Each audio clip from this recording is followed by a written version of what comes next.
La noche anterior al Día de Acción de Gracias de 2022, poco antes de las 11:30, Jasmine Pace salió de la casa de su madre en Chattanooga, Tennessee. Se fue en su Chevrolet Chevy Equinox blanco. Al día siguiente, Katrina Pace recibió un mensaje desde el teléfono de su hija. Decía que Jasmine planeaba pasar el resto de la semana en la casa de su amiga Emma. Hacía poco que Jasmine había perdido a su abuela a causa del cáncer, así que cuando decidió no asistir a la reunión familiar por el Día de Acción de Gracias, eso no despertó una preocupación inmediata. De vez en cuando, ya se había alejado de todos durante breves periodos mientras intentaba sobrellevar su duelo. Sin embargo, todo cambió de forma repentina tras la aparición de una nueva publicación en la página de Facebook de Jasmine. "Enjoying Thanksgiving with my baby", decía el mensaje. Al principio, a Katrina le sorprendió la ropa tan reveladora que llevaba su hija. Era completamente fuera de lo común que Jasmine publicara fotografías tan atrevidas en redes sociales. Pero fue otro detalle de la imagen el que desató el verdadero pánico en el padre de Jasmine, Travis Pace. Los numerosos tatuajes de Jasmine eran una especie de cronología de su vida. Cada uno había sido hecho en un momento distinto, con varios meses de diferencia entre uno y otro. En esa fotografía, faltaban los grandes tatuajes que tenía en el hombro derecho y en la parte superior del brazo. Era evidente. Esa publicación no era lo que aparentaba ser. Katrina se puso en contacto con la amiga de Jasmine, Emma, y confirmó lo que ya empezaba a sospechar. Jasmine no estaba en su casa, a pesar de lo que afirmaba el mensaje. Varios amigos y familiares también habían recibido mensajes supuestamente enviados por Jasmine, pero ninguno había hablado con ella en persona. En todos los casos, los mensajes transmitían la misma idea. La joven de 22 años quería estar sola. La familia comenzó a buscarla de inmediato. La camioneta SUV Chevy de Jasmine estaba equipada con una función de GPS llamada My Chevy. Gracias a la aplicación My Chevy, su madre pudo localizar el vehículo. Lo encontraron estacionado junto al complejo de condominios Signal View Condos, sobre Mountain Creek Road, en Chattanooga. Cuando encontraron el vehículo, ya eran las 8:30 de la noche del 26 de noviembre. Habían pasado 4 días desde la última vez que alguien había visto a Jasmine, cuando salió de la casa de su madre la noche del 22 de noviembre. Hasta donde sabía la familia, Jasmine no conocía a nadie en Signal View Condos, donde estaba estacionado su Equinox. Al revisar el vehículo, notaron que el asiento del conductor estaba echado muy hacia atrás. Todo indicaba que la última persona al volante había sido alguien mucho más alto que Jasmine, quien medía apenas 5 pies con 2 pulgadas. Después de eso, la familia llamó al 911 para reportar su desaparición. Agentes de la policía de Chattanooga llegaron al lugar y levantaron el informe, documentando en detalle todo lo que la familia había logrado averiguar. Amigos, los voy a interrumpir un minuto. Me da mucha curiosidad saber de dónde es mi audiencia, así que quiero pedirles que me cuenten desde qué ciudad están viendo este video y qué hora es allá. Muchas gracias por su atención. Escríbanmelo en los comentarios y yo continúo. We want her home and we want her safe. Bailey Putman is doing anything she can to try to bring her childhood friend home. Jasmine Pace hasn't been seen since November 22nd. Chattanooga police are investigating the case as a missing person. Her mom has not an ounce of sleep. I don't think she is 8. Jasmine was last seen here on surveillance video leaving her mom's house. They believe she was trying to leave town to grieve a recent death in the family, but they knew something went wrong when she didn't show up to Thanksgiving dinner. And that is so very unlike her. There's not a day that they don't hear from Jasmine, let alone an hour. Katrina también se puso en contacto con la compañía telefónica de la familia. Jasmine estaba incluida en el plan familiar, lo que le daba a su madre acceso al registro de llamadas de su hija. Descubrió que desde el teléfono de Jasmine no se había realizado ninguna llamada desde hacía varios días. Con el registro de llamadas frente a ella, desesperada, la madre comenzó a llamar a cada uno de los números que aparecían en la lista. Lo hacía en presencia de los agentes de policía. Entre todos los números, había uno con el que Jasmine había hablado durante más de una hora la noche del 22 de noviembre. Cuando Katrina llamó a ese número, le respondió un joven al que Jasmine había conocido en la aplicación de citas Bumble. Era Jason Chen, estudiante de Ciencias de la Computación en University of Tennessee at Chattanooga. Llevaban saliendo ya varios meses, aunque la relación todavía no era lo suficientemente seria como para presentarlo a sus padres. Ni Katrina ni Travis habían conocido antes a Jason. Le informaron al estudiante que Jasmine había desaparecido. ¿Había sabido algo de ella? No, desde hace varios días, respondió. Y la última vez que hablamos fue solo por unos minutos. Katrina sabía que eso era una mentira descarada.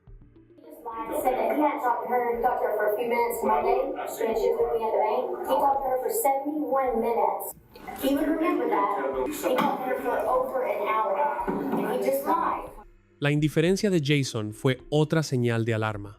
Katrina les rogó a los policías que realizaran una investigación más exhaustiva, pero prácticamente no hicieron nada. Jasmine era mayor de edad y, en ese momento, no existían señales evidentes de un crimen violento. Los agentes solo levantaron el reporte, intercambiaron información de contacto con la familia y dejaron a los padres, destrozados, enfrentando la situación por su cuenta. Entonces, Katrina y Travis decidieron actuar por sí mismos. Comenzaron a tocar la puerta de todos los departamentos del complejo residencial.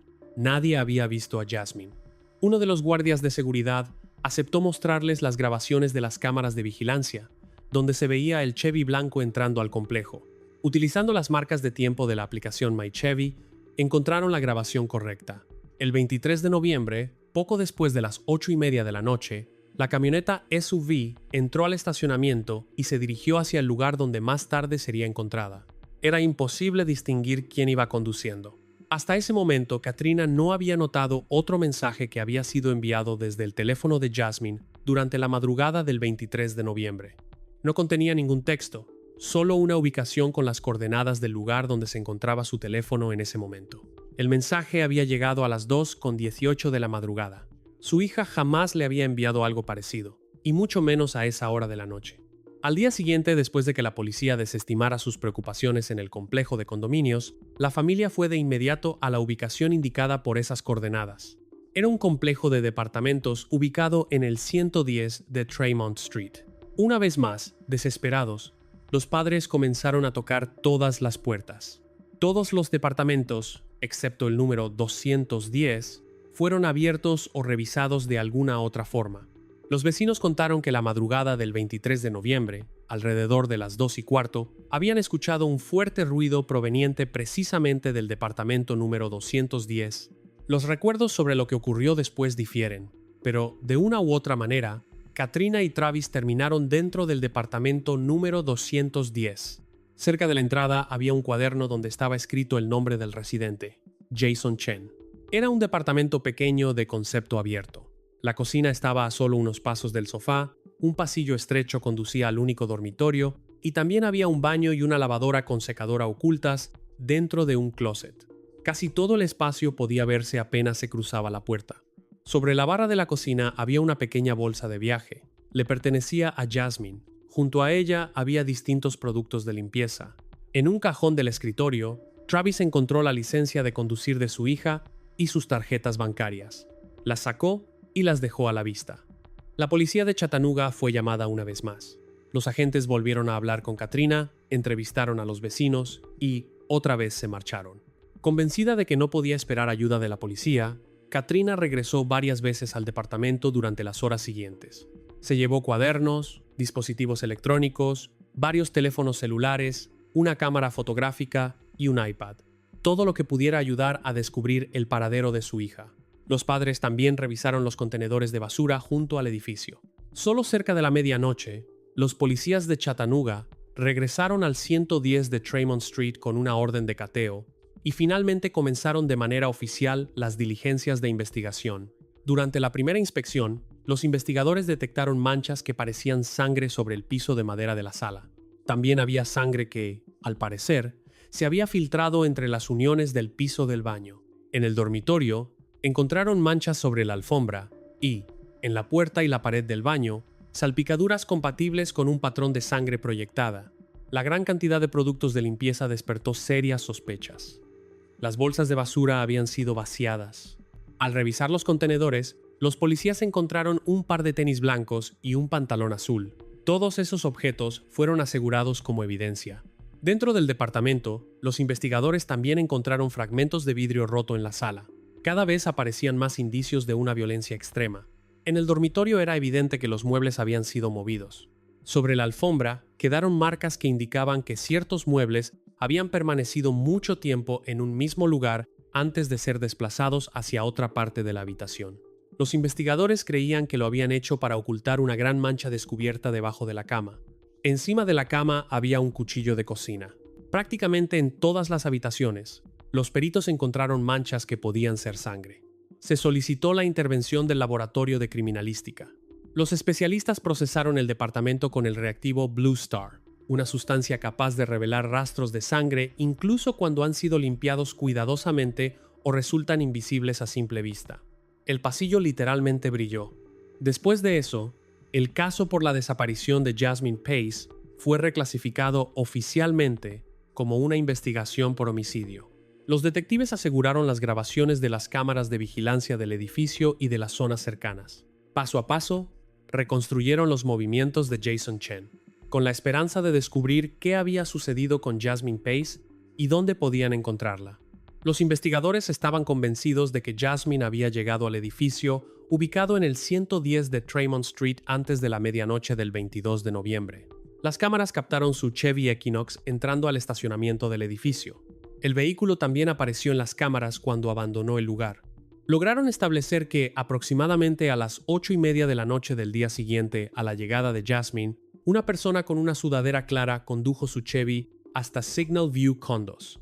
Allí dejó el vehículo y luego abordó un Prius oscuro que, al parecer, operaba como servicio de taxi para regresar al edificio de Jason. Una cámara Ring instalada junto a la puerta del departamento, cerca de la salida hacia el estacionamiento, captó a Jason Chen en varias ocasiones durante el 23 de noviembre.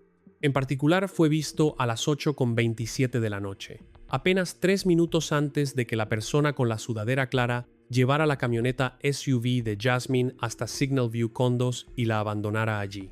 Los investigadores también prestaron atención a varios otros desplazamientos de Jason durante el fin de semana largo por el Día de Acción de Gracias. El primero fue una visita matutina a Walmart, a la que acudió solo. Allí compró, entre otras cosas, curitas, peróxido de hidrógeno y diversos productos de limpieza. En las cajas de autopago, Jason registró varios artículos más costosos, haciéndolos pasar como espárragos. Las cámaras de vigilancia de Walmart captaron claramente sus tenis blancos. Los investigadores creían que era precisamente ese par el que más tarde encontraron desechado junto a los contenedores de basura. Esa misma noche, Jason pasó por Walgreens, donde compró un paquete de toallas de papel. Los investigadores concluyeron que, entre la visita matutina a Walmart y el momento en que abandonó el departamento, donde ya había rastros de sangre y señales de una limpieza apresurada, Jason debió sacar a Jasmine del edificio. También creían que se había deshecho de parte de su ropa para ocultar las huellas del crimen. Mientras seguían los recorridos del estudiante de ciencias de la computación mediante numerosas cámaras de vigilancia distribuidas por toda Chattanooga, los investigadores contaban con una ventaja muy evidente: su sudadera blanca. Esa prenda clara destacaba con facilidad incluso en grabaciones oscuras y de baja calidad. Casi a las 6 de la tarde del 23 de noviembre, una persona con la misma sudadera blanca volvió a salir del edificio. Esta vez arrastraba con dificultad una maleta grande desde la entrada hasta el estacionamiento. Minutos después, las cámaras registraron cómo el Toyota Camry negro de Jason abandonaba el lugar. El 29 de noviembre, una semana después de que Jasmine fuera vista con vida por última vez, Jason Chen fue encontrado en la casa de sus padres en Nolanville. Durante su detención, los policías observaron cortes en su mano derecha y en los pies, lesiones compatibles con un enfrentamiento violento.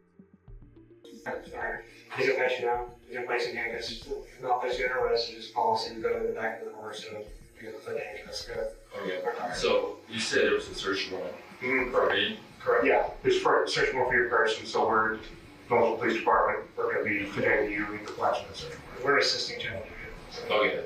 And is there any like calls or anything? Yeah, they're going to explain. That's it. Yeah. We're going to let them do that, but I don't want to speak for them. Yeah, we don't want to let you misinform you of anything, so they'll tell you all that when we get down there. So just take it from them.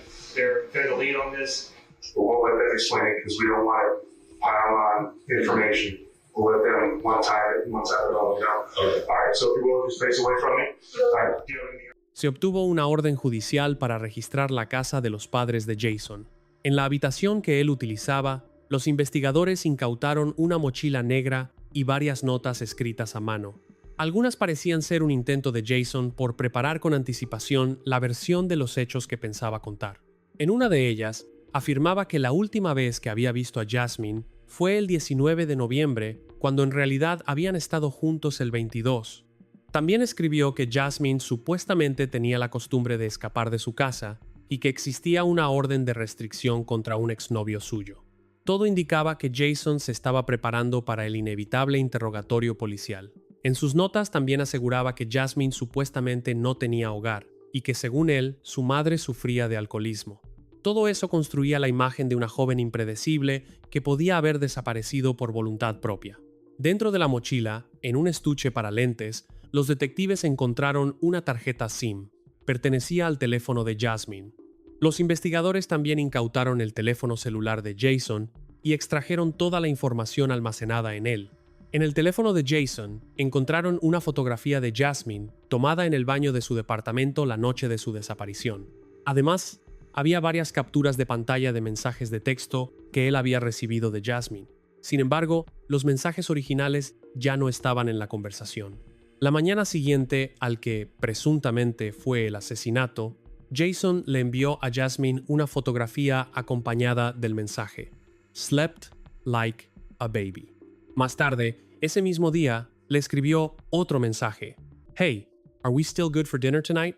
Los metadatos de la fotografía revelaron que había sido tomada 2 años antes y provenía del teléfono de Jasmine. Los datos del teléfono de Jasmine también permitieron establecer que su dispositivo viajó esa mañana hasta Walmart junto con Jason, aunque las cámaras de seguridad mostraban que él había llegado solo y había hecho las compras sin compañía. Finalmente, el recorrido del teléfono ayudó a los investigadores a reconstruir el trayecto de Jason después de cargar una maleta grande en su Toyota Camry. Condujo hasta Suck Creek Road, una carretera que recorre la orilla del río. El jueves 1 de diciembre, mientras recorrían la ribera, los investigadores encontraron el objeto que, por desgracia, esperaban hallar. Era la gran maleta de Jason Chen. Dentro de la maleta encontraron el cuerpo de Jasmine Pace, que pesaba 98 libras. Estaba envuelto en 3 bolsas de basura. Sus manos y sus piernas estaban sujetas con 2 pares de esposas. La mano derecha estaba esposada al tobillo derecho y el tobillo izquierdo al codo derecho. No eran esposas policiales de servicio, sino un modelo más ligero. La cadena de uno de los pares estaba rota. La autopsia determinó que Jasmine había recibido al menos 60 heridas de arma blanca. La mayoría de las puñaladas fueron dirigidas a una sola zona del cuerpo, principalmente a la parte superior izquierda. Los especialistas extrajeron de su tórax un fragmento de la hoja de un cuchillo. Jasmine era una tía muy dedicada para sus 2 sobrinas y la madrina de un pequeño llamado Juan. Según su hermana mayor, Gabby, el mayor sueño de Jasmine era convertirse en madre. Hablaba con frecuencia de la clase de mamá que quería ser para sus futuros hijos. También amaba profundamente a los animales y adoraba a sus 4 gatos. Para todos los que la conocieron de cerca, aquella alegre y bondadosa joven de 22 años siempre será simplemente Jazzy. Siempre defendía con ferocidad a su familia y a sus amigos. Jasmine es recordada como una persona que siempre estaba al lado de quienes necesitaban ayuda y que compartía sinceramente su amor, su apoyo y su cariño. There's a moment when you're with her, you realize how clever, how smart, how brilliant she was. Knowing how many lives that she touched and them spreading the word on my sister, I think it also touched other people's hearts that have probably gone through a situation like this. I've known her my entire life, and I've never seen her burn a bridge or have ends with someone badly. She just always made it a point to know, for you to know, that she was thinking of you and that she loved you. She was fierce over her family. She was fierce over her friends. En diciembre de 2022, un juez fijó una fianza de $5 millones para Jason Chen. Cuando los escalofriantes detalles del asesinato se hicieron públicos, muchas personas expresaron su indignación porque Jason siquiera hubiera tenido derecho a solicitar una fianza. Para ese momento, los investigadores ya habían reconstruido por completo la cronología de los hechos. Las pruebas reunidas demostraban que, después del asesinato, Jason utilizó el teléfono y la tarjeta SIM de Jasmine para acceder a sus cuentas bancarias, a sus perfiles en redes sociales y publicar mensajes falsos con el fin de hacer creer que seguía con vida. A una mujer que había conocido en Tinder, Jason le escribió, "I guess we're dating now". En ese mismo momento, el cuerpo de Jasmine probablemente seguía en el dormitorio de su departamento. Más tarde esa misma noche, quedó de acuerdo con sus amigos para jugar Call of Duty en línea. Antes de eso, según explicó Jason, solo tenía que terminar de limpiar el departamento. Era difícil imaginar qué estrategia de defensa podían presentar sus abogados durante el juicio. El proceso comenzó en enero de 2025. Sin embargo, el primer día de las audiencias ocurrió un giro inesperado. El abogado defensor de Jason, Josh Wise, no intentó convencer al jurado de la inocencia de su cliente. En su declaración de apertura, afirmó directamente, Jason Chen mató a Jasmine Pace, pero lo hizo sin premeditación. Este es un caso de homicidio intencional sin la circunstancia agravante de haber sido planificado con anticipación. Aunque la fiscalía no solicitó la pena de muerte, si era declarado culpable de asesinato en primer grado con premeditación, Jason enfrentaba una condena de cadena perpetua sin posibilidad de libertad condicional. Por eso, la mejor estrategia para la defensa era convencer al tribunal de que las acciones de Jason debían ser calificadas como un delito de menor gravedad. This is the suitcase in which Jason Chen stuffed the 98-pound body of Jasmine Pace. That's where I'm going to begin this story. Except, I want you to remember that as you hear evidence in the next week, that this is not a story like the one that you read in a novel where you have to imagine the appearances of characters. The evidence that you will hear in this case is very real. The evidence will not require that you use your imagination. Jasmine Pace was very real. And Jason Chen really killed her. Para que el crimen fuera reclasificado como homicidio intencional sin premeditación, la defensa debía convencer al jurado de que Jason había matado a Jasmine en un estado de intensa alteración emocional. Sostenían que actuó impulsado por una reacción emocional repentina provocada por el comportamiento de Jasmine, y no como parte de un asesinato planeado con anticipación. Según la versión de la defensa, esa noche la pareja estuvo bebiendo vino en el departamento de Jason. Ya entrada la noche, Jasmine fue a la cocina por otra botella. Fue entonces cuando, supuestamente, escuchó el característico sonido de las notificaciones de la aplicación de citas Tinder que llegaban una tras otra al teléfono de su novio. De acuerdo con la defensa, eso enfureció a Jasmine y provocó una fuerte discusión entre ambos. Después, los abogados afirmaron que Jasmine fue quien atacó primero a Jason utilizando una copa de vino rota. Antes, al abrir la botella de vino anterior, Jason había utilizado un cuchillo de cocina para retirar el papel de aluminio que la sellaba y luego dejó ese cuchillo sobre el buró de su dormitorio. Según la defensa, fue precisamente hacia ese cuchillo hacia donde él extendió la mano por instinto cuando, supuestamente, fue atacado. El abogado Josh Wise también intentó explicar las esposas encontradas en el cuerpo de Jasmine. Según él, después de causarle la herida mortal, Jason entró en pánico y le colocó las esposas únicamente para poder introducir su cuerpo en las bolsas de basura y en la maleta grande. Durante el juicio, la fiscalía reconstruyó detalladamente la cronología del asesinato y del posterior intento por ocultar el crimen. Esa versión fue respaldada por numerosas grabaciones de video, los datos extraídos de los teléfonos celulares de Jason y Jasmine, así como por los testimonios de los residentes del edificio. Una de las vecinas, Courtney Brewer, declaró que después de las 2 de la madrugada, escuchó una fuerte discusión proveniente del departamento de Jason. The night of November the 22nd and early hours of November the 23rd, was there an incident that you can recall? Yes, I was woken up in the middle of the night by a loud scream. Can you kind of take us, and you can go slowly through the events that woke you up and everything that you heard from that point until you didn't hear it? There was a scream that startled me out of my sleep. I checked my phone to see the time because I was going to call 911. It was around 2 a.m. There was a voice that was screaming words. The words I couldn't understand fully. Was it a male voice or female? A female voice. And And then there sounded, assuming that the apartment above mine is laid out the same as mine, there sounded like chasing, a lot of footsteps going across towards the front door. One person's footsteps or two? It sounded like multiple. You said towards the front door. Was it towards the front door or towards the bedroom? Towards the front door because I was in the bedroom when I heard it. You had said that you heard a scream. Can you describe the scream? Distressed, not quite angry, emphatic.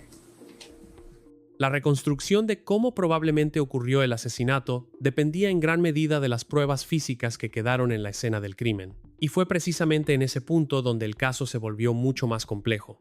Jason no solo utilizó diversos productos de limpieza para limpiar el departamento, sino que también se deshizo de muchas pruebas materiales, entre ellas los fragmentos del cuchillo roto.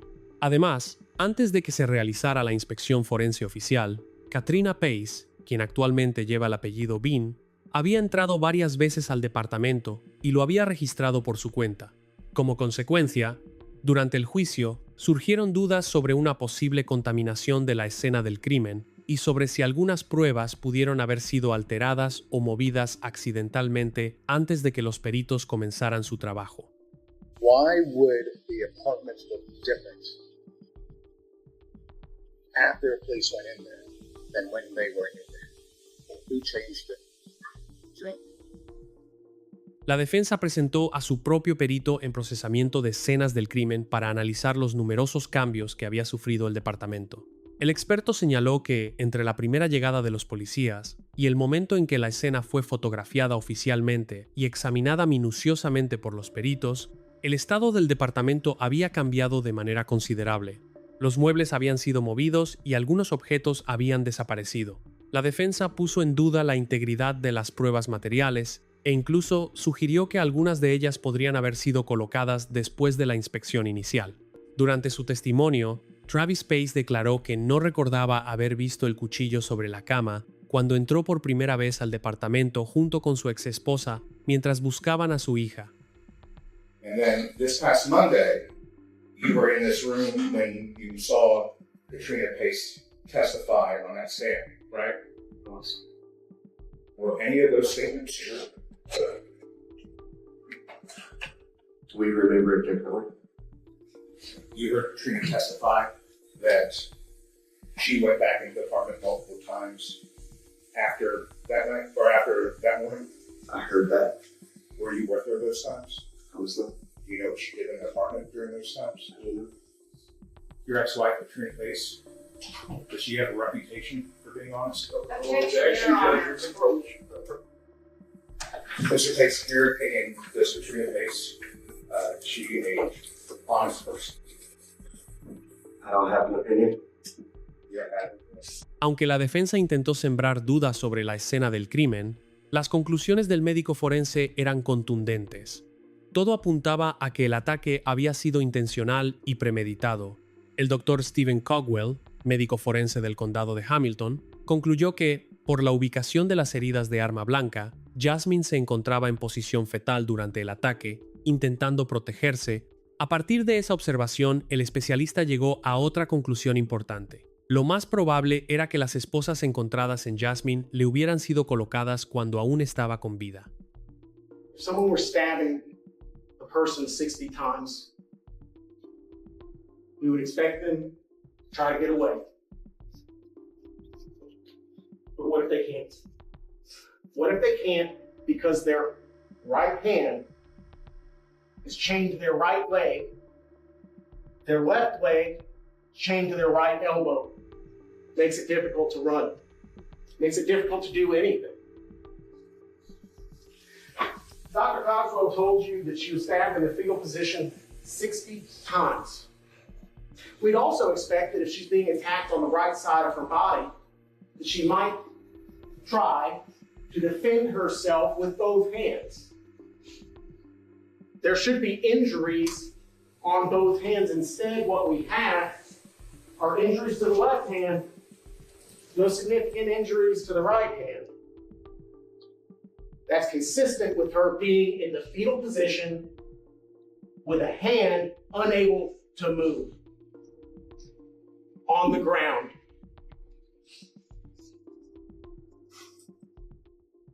It's consistent with exactly what we see on the screen right there. For being handcuffed. El doctor Stephen Cogwell también determinó que, al momento de su muerte, Jasmine no tenía alcohol en el organismo. Esa conclusión desmentía por completo la versión de Jason de que ambos habían pasado varias horas bebiendo vino juntos.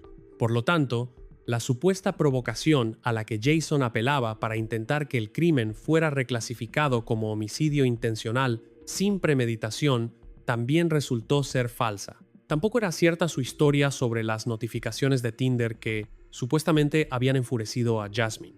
Cuando el perito de la fiscalía analizó los datos de la aplicación, descubrió que durante todo ese día, Jason no había recibido ni una sola notificación de Tinder en su teléfono.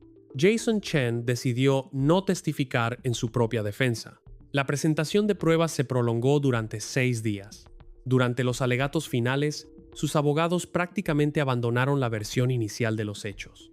En cambio, llamaron la atención del jurado sobre el hecho de que las muñecas de Jasmine no presentaban las marcas características que suelen dejar las esposas. Según la defensa, esas marcas necesariamente habrían existido si las esposas le hubieran sido colocadas cuando aún estaba viva.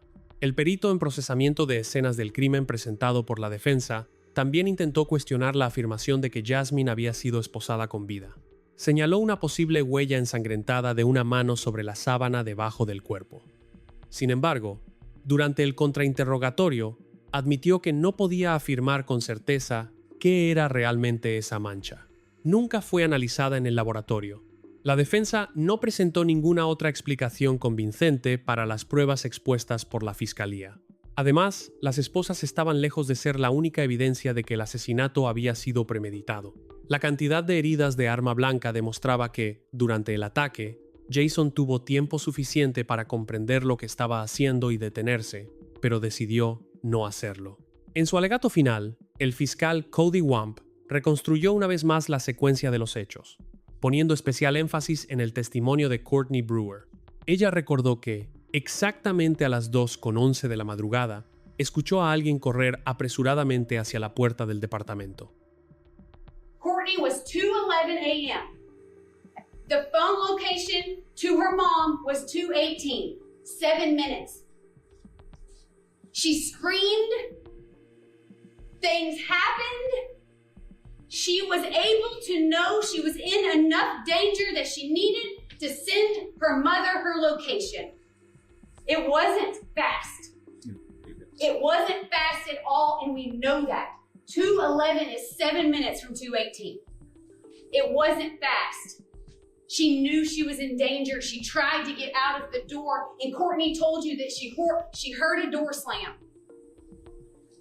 Jasmine knew she was in trouble. She had time to use her phone before he started killing her. Tras finalizar los alegatos de clausura, aproximadamente a las 4:15 de la tarde, el jurado comenzó a deliberar.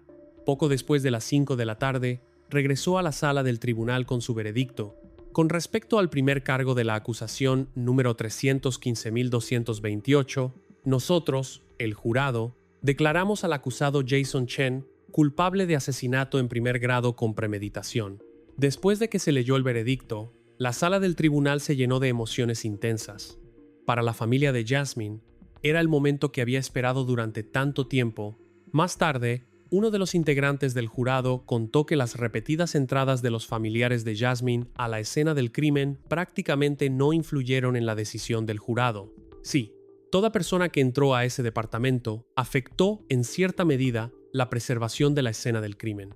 Pero durante nuestras deliberaciones eso ya no fue un factor determinante, porque de cualquier manera sabíamos que el propio Jason había reconocido que fue él quien mató a Jasmine. Durante la fase de imposición de la sentencia, el jurado aún debía resolver una cuestión más. Si Jason Chen tendría algún día la posibilidad de solicitar la libertad condicional a través de un intérprete, la madre de Jason dirigió una emotiva petición al jurado. Él es un hijo muy bueno, no es una mala persona. Le ruego al juez y al jurado que le den una oportunidad para que algún día pueda volver a casa y empezar su vida de nuevo. El abogado Josh Weiss también pidió al jurado que, al menos, dejara a su cliente una esperanza de redención. Dijo que el sistema de justicia no se define únicamente por la manera en que trata a las mejores personas entre nosotros, sino también por la forma en que trata a quienes ya han sido condenados. By allowing Jason the possibility of parole, we affirm our society's belief that the most condemned among us can strive to rebuild their humanity. You're not tasked with forgiving Jason Chen or even excusing his actions. You are tasked with ensuring justice, a justice tempered with mercy, not because Jason deserves it, but because it's a reflection of our humanity as a whole. I ask that, and we ask, that you give Jason the opportunity, as a 73-year-old man, to seek this redemption. Let him spend the next 5 decades behind bars, reflecting on the choices that he made when he was 22 years old. El jurado necesitó menos de una hora para tomar una decisión sobre la sentencia. Después de una breve deliberación, regresó a la sala del tribunal con su veredicto definitivo. With respect to the sentence of the defendant, Jason Chen, on count 1 of presentment 315228, we, the jury, do unanimously find the following statutory aggravating circumstances beyond a reasonable doubt, in that the murder was especially heinous, atrocious, or cruel, and that it involved torture or serious physical abuse beyond that necessary to produce death, and do unanimously agree that the defendant's sentence shall be life imprisonment without the possibility of parole. Durante el juicio, la familia de Jasmine Pace presentó una demanda civil por muerte por negligencia contra los padres de Jason Chen. En la demanda se afirmaba que habían ocultado a su hijo y que, además, le proporcionaron dinero e información durante los primeros días posteriores al asesinato, cuando él ya era el principal sospechoso y la familia de Jasmine buscaba desesperadamente a su hija.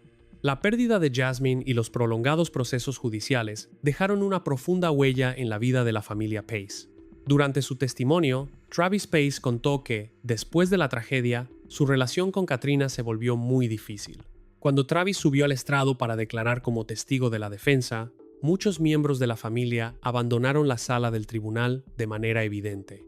A pesar de todo, tras conocerse el veredicto, la parte más dura de aquella larga prueba que la familia había soportado durante años, finalmente quedó atrás.